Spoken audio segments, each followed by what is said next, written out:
warka wanaagsan ee Allah oo lagu sharxay muslimiinta kutubka quduuska ah iyo warka wanaagsan Tawraad, Zabuur iyo Injiil waa kutub quduus ah oo Ilaah ka yimid sida lagu xusay Qur'aanka.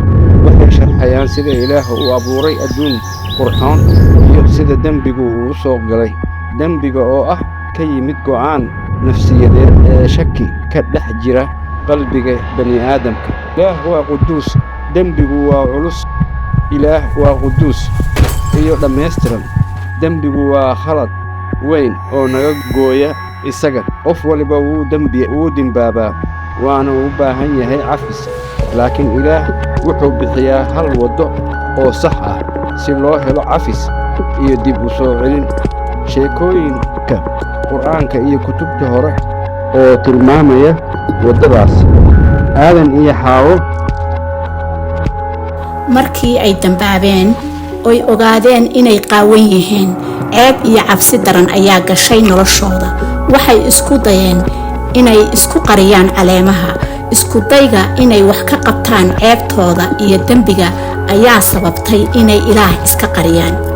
Ilaah wuxuu siiyey dhar ka samaysan maqaarka xayawaanka, taasoo tilmaamaysa allabarigii ugu horreeyey ee loo bixiyey dembi. ceebtu waxay ka timaadaa oo keliya natiijada dembiga.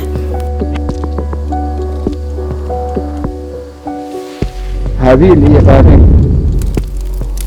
Ilaahay ayay allabari u bixiyeen. Ilaahayna wuxuu aqbalay allabarigii Haabiil. saxda ah waxay ahayd tan dhiigga lagu daadiyey.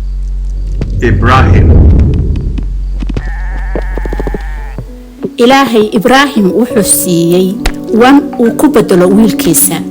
wiilku waa ka qiimo badan yahay xayawaanka, laakiin xayawaanka waxaa loo bixin jiray allabari dambi intaan Ciise iman ka hor.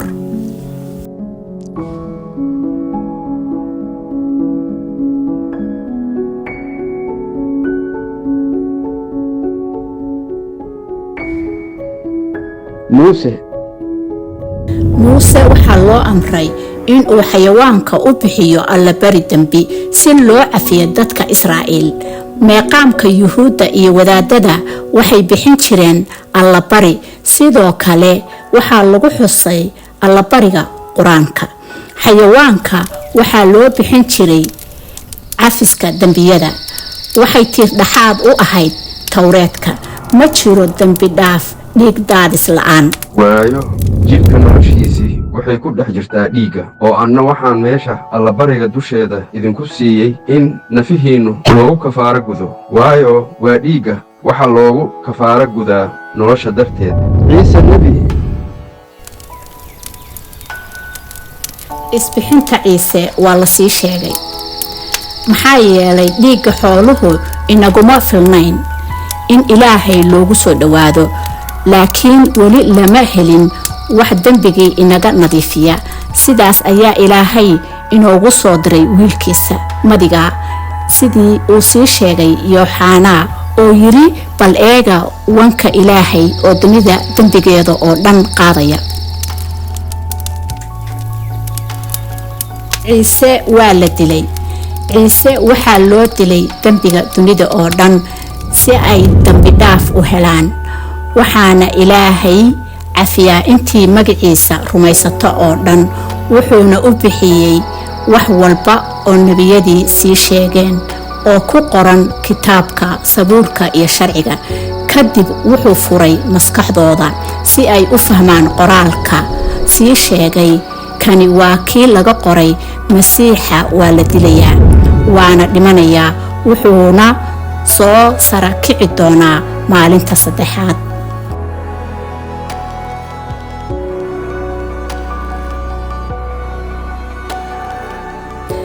Ilaahay dhab ahaantii wuxuu xaqiijiyey shaqadiisii isagoo Ciise dib u soo noolaysiiyey maalintii saddexaad oo soo sara kiciyey samadana u qaaday. 40 maalmood ayuu xertii u muuqday. waxaana sii sheegay nebiyadii iyo kitaabada, Tawreedka iyo Sabuurka, Injiilka qur-aanku wuxuu sheegay in muslimku rumaystaan.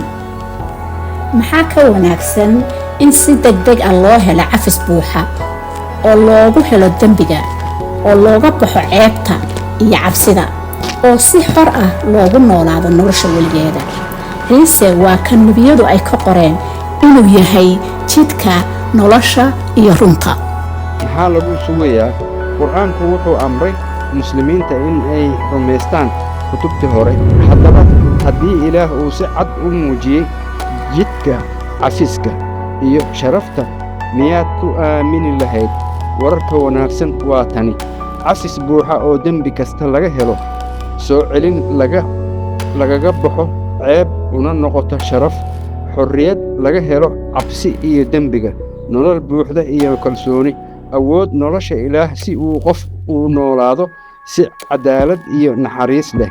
ciise waa dhibicda saxda ah, dhammaystiran, iyo jidka ilaah ee cafiska.